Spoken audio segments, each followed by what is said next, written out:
Alunos, professor André Figueiredo, professor de Geografia, né? Mais uma aula aí para a gente estar trabalhando, ok? Primeiro ano do ensino médio, módulo 2, tá? Já estamos no módulo 2, capítulo 4, a água no planeta Terra, tá?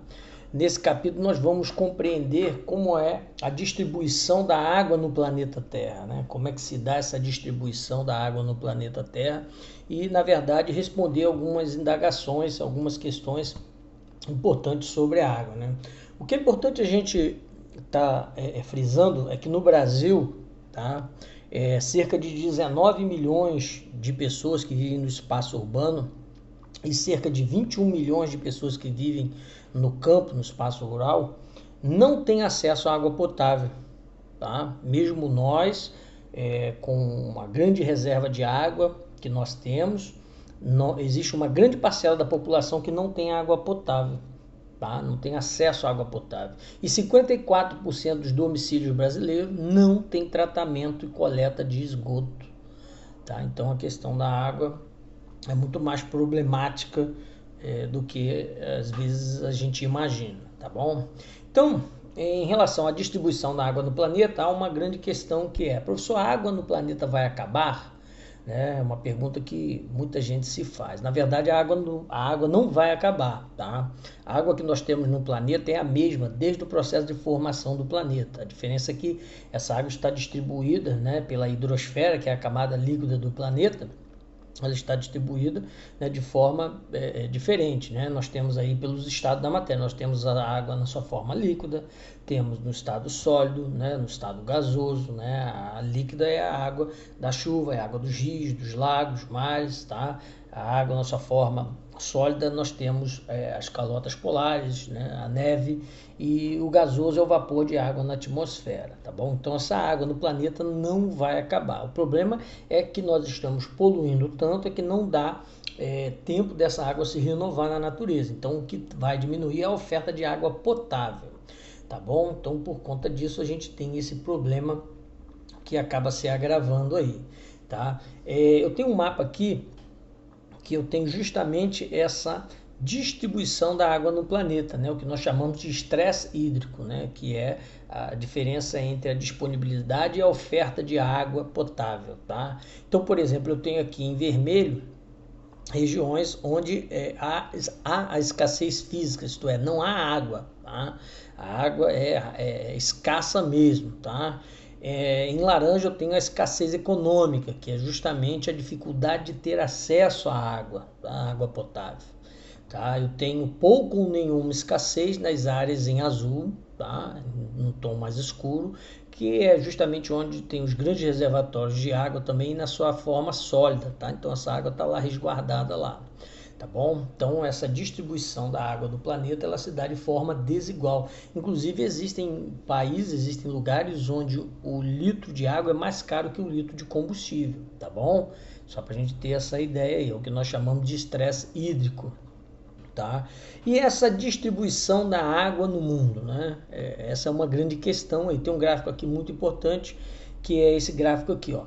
Representa toda a água no planeta, tá? Então, ó, 97,5% de toda a água no planeta é salgada, tá? De toda a água no planeta, 97,5% é água salgada. Apenas 2,5% é água doce. Então, para nós, né, esse 2,5% aqui é a água doce no planeta. Mas não entenda o seguinte, mesmo esses 2,5%, essa água doce ela não está, né, totalmente disponível não, porque 69%, 69,8% dessa água doce ela está congelada, ela está nas calotas polares, então a gente não tem acesso. 29% dessa água doce ela é água subterrânea, é água que está nos aquíferos, tá? Está no subsolo, né, reservada lá também, tá? Rios e lagos, essa sim é a água disponível para a gente, é 0,3%, tá? 0,3% desses dois aqui, 2,5%, tá? E 0,9% representa os outros, isto é, a água que está na atmosfera na forma de vapor, tá bom? Aqui eu tenho o caminho que a água faz, o ciclo hidrológico, que a gente conhece já há bastante tempo, né? O caminho que a água faz circulando na natureza, né? Tudo começa com a insolação, né? A radiação solar, eu tenho a evaporação e a evapotranspiração, que é a perda de líquido, né? Por parte de animais e vegetais também. Depois eu tenho a condensação, a formação de nuvens. Chega o momento de saturação, que eu tenho a precipitação, que é a chuva. Aí a água ela volta para a superfície terrestre. Aí ela tem dois caminhos, é o escoamento, né, superficial, que é esse que a água escorre pela superfície, rios, lagos, tá, córregos, e depois o escoamento subsuperficial, é esse que a água infiltra no solo e vai atingir o lençol freático. Então esse é o caminho que a água faz no nosso planeta, ok? A água então ela se renova a partir do ciclo hidrológico, tá? Quando a gente estuda a água no planeta, a gente divide em águas oceânicas e águas continentais, tá?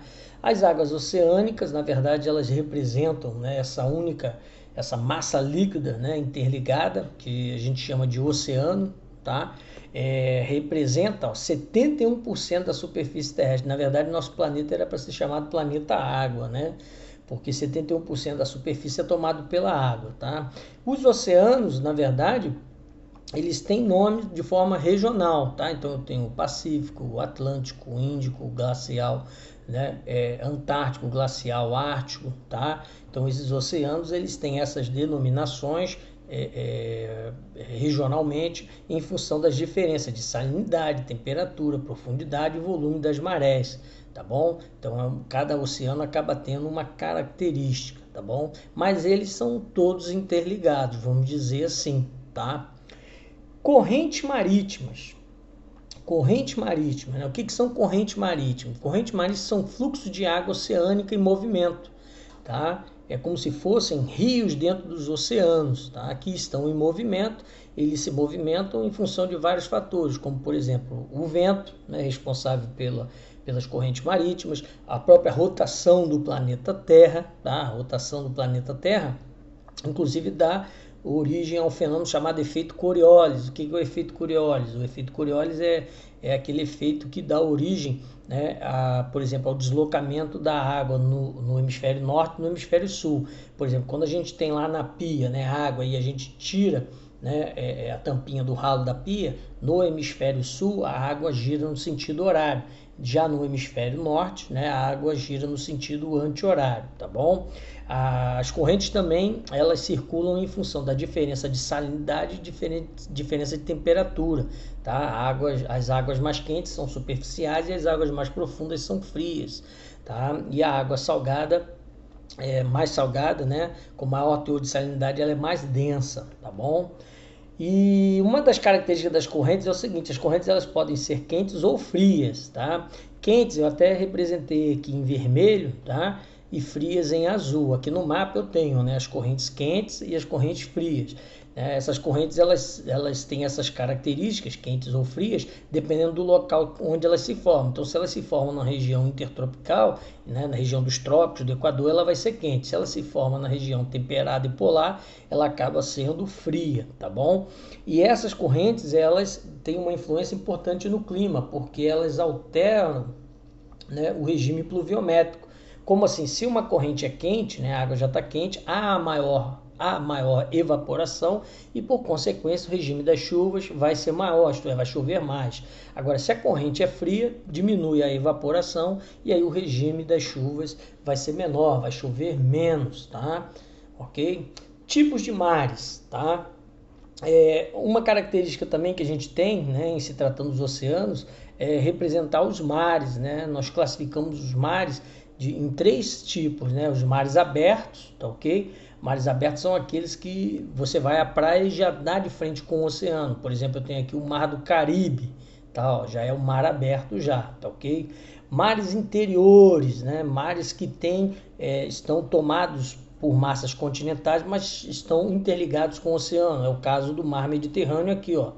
Tá, ó, tem aqui, ó, um estreitozinho aqui, então ele está ligado com o oceano, tá bom? E temos os mares fechados, são esses mares que estão já no interior do continente e eles não recebem aporte de água por contato dos oceanos, tá? Eles estão fechados, tá bom?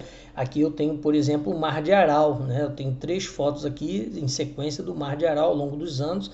Na verdade é um mar interior que está vamos dizer assim, que está desaparecendo, né? O Mar de Aral está desaparecendo, tá bom?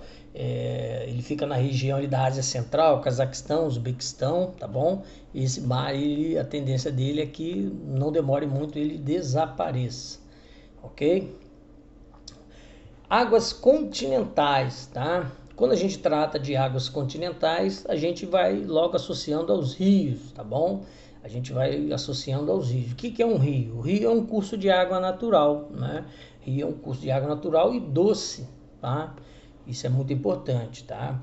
Bacia e rede hidrográfica. O que representam as bacias e rede hidrográfica, né? O que é uma bacia hidrográfica? Bacia hidrográfica é uma área delimitada, né, geograficamente, pelo que nós chamamos de divisores de águas, que são as montanhas, tá? Onde por ali drena um rio principal e seus afluentes, tá? Isso é uma bacia hidrográfica, tá? Aí eu tenho a bacia do Rio São Francisco, a bacia amazônica, tá? E uma rede hidrográfica é um conjunto de bacias, ok?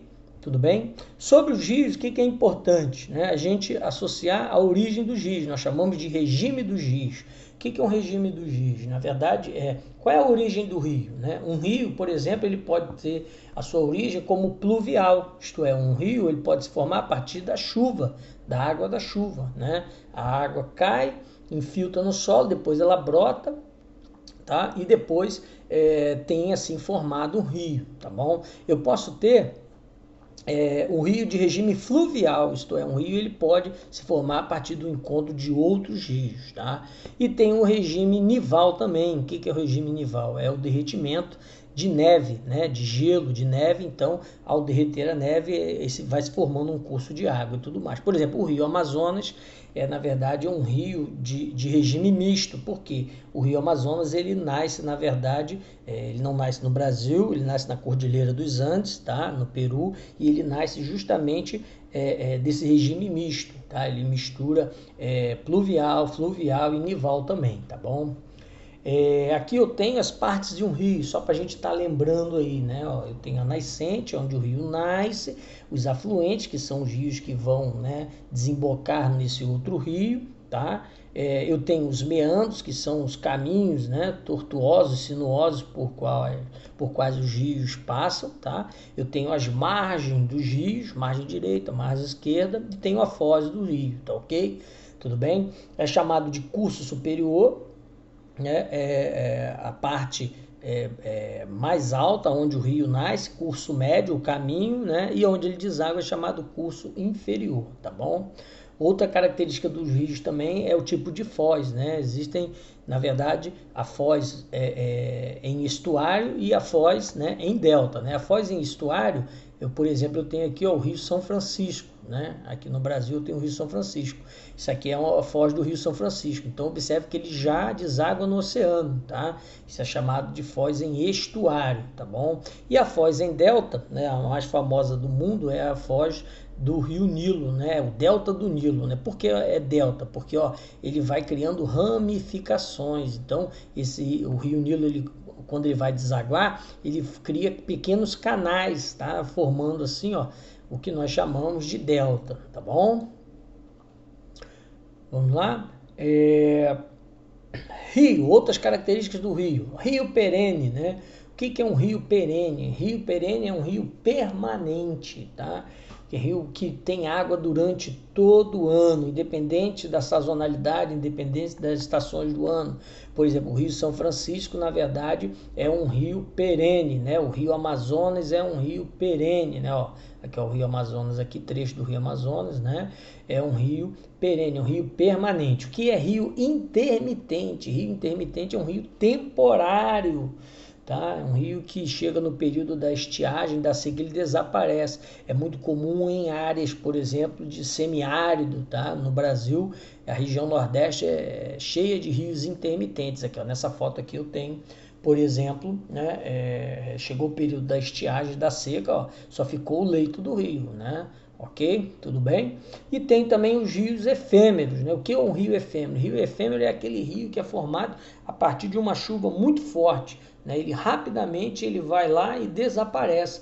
Por exemplo, isso é muito comum em regiões áridas, em regiões de cânions, né? Olha só essa imagem aqui, Inclusive a rocha está toda esculpida, assim é por causa da passagem da água. É até um risco, por exemplo, a pessoa está aqui e não está percebendo em algum momento, né, em algum lugar distante, está chovendo e de uma hora para outra essa água pega todo mundo de surpresa aqui, tá bom?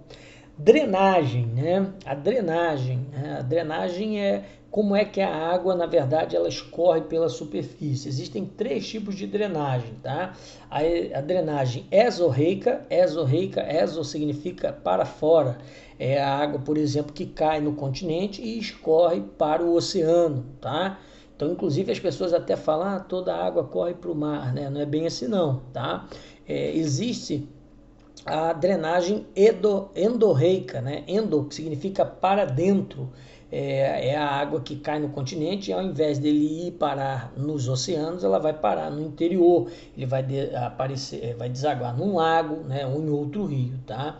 E tem uma drenagem arreica, que é a drenagem onde a partir da chuva a água, né, quando acaba a chuva, a água vai e infiltra no solo, então ela desaparece nesse sentido aí, tá ok? Existem então esses 3 tipos de drenagem. A água subterrânea, né? As águas subterrâneas, tá ok? Essa água aqui é a água que está nos reservatórios, grandes reservatórios de água. E o Brasil tem muita sorte, né? Porque ele tem 2 áreas aí ricas em água subterrânea, tá? É o que nós chamamos de aquífero, né? O aquífero, na verdade, é um reservatório de água subterrânea. Inclusive eu tenho aqui um exemplo aqui, vários tipos de rocha, tá? A classificação de rocha, basalto, arenito, folheiros, e eu tenho aqui uma zona de recarga, isto é, a água da chuva infiltra, né? Os rios infiltram e vai formando essa água no reservatório aqui, uma água que fica aprisionada aqui no subsolo, tá? Os aquíferos, na verdade, eles representam 30% da água doce disponível no planeta, são as águas de aquíferos, tá ok? Os mananciais, o que são os mananciais? Os mananciais são as nascentes, né? Por exemplo, eu tenho uma foto aqui de uma nascente, né? Onde a água ela chega à superfície terrestre a partir do que nós chamamos de olhos d'água e tudo mais. Então, por exemplo, se você desmata, você acaba com os mananciais. Se você desmata, se você ocupa, você acaba, né, impedindo, por exemplo, a formação de rios, tá? 2 aquíferos que nós temos no Brasil, o aquífero Guarani, que é o chamado também aquífero Mercosul, tá? Por que ele é chamado de Mercosul? Porque ele abrange terras do Brasil, Argentina, Paraguai e Uruguai. Olha a representação dele aqui, ó, tá? Esse reservatório é considerado o maior do mundo em água subterrânea, tá? E temos também o Alter do Chão, tá? Que é esse aquífero aqui, ó, na região norte do país também, que é representado aí por uma grande área de reserva de água doce. Na verdade, é uma questão até que se discutia muito, a questão da Amazônia, né? Que é grande potencial da Amazônia é a água doce, tá? É a água doce. Inclusive, muitos estrategistas alegam que no futuro bem próximo, né, com a escassez de água, a geopolítica mundial vai fazer com que a região norte do Brasil seja desejada, né, por outros países, tá? Uso das águas, né? Os usos das águas, tá? Nós usamos as águas para N motivos, né? Desde a higiene pessoal, né? Ainda mais agora, nesse período de pandemia, gente, não pode esquecer não, hein? Tem que lavar as mãos muito bem, tá? Então nós usamos para higiene pessoal, nós usamos nos transportes, né? Usamos na irrigação, na agricultura, na pecuária, né? Na indústria, atividade industrial, né?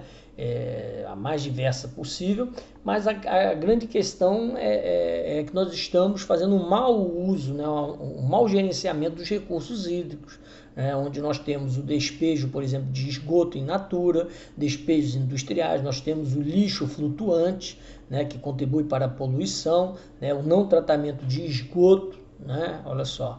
Então, são os grandes problemas que nós temos hoje com a gestão dos recursos hídricos, é o mau uso que se dá em relação à água hoje em dia, tá ok? Queridos, obrigado aí, até a próxima aula.